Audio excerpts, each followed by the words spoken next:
बोली बोली छठी मैया की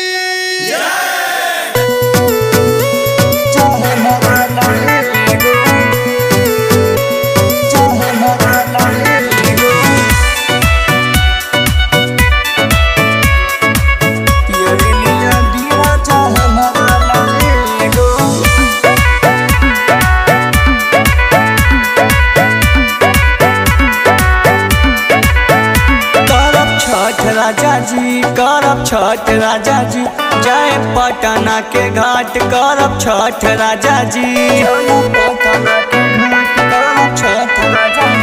करब छठ राजा जी करब छठ राजा जी जय पटना के घाट करब छठ राजा जी जाके बाजारे से फलवा लिया दा राजा हमारा लाए गो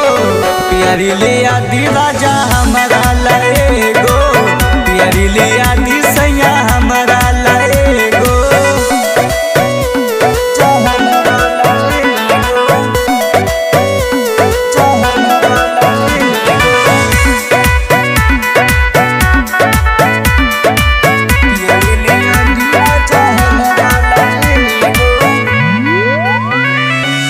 जोरे नरियलवा हो नीबुआ ले आदा सगरी सामान से हो दौरा सजादा सगरी सामान से हो दौरा सजादा जोरे नरियलवा हो नीबुआ ले आदा सगरी सामान से हो दौरा सजादा पिया हो सो हम सरदा पूरा दराजा हमारा लाए गो प्यारी ले आदि राजा हमारा लाए गो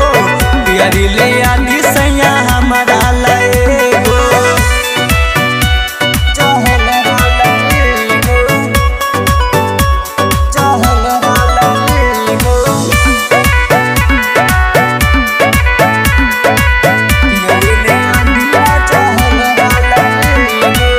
मन्नू पियावा हो करा तैयारी पहिला छठ राजा हम करतानी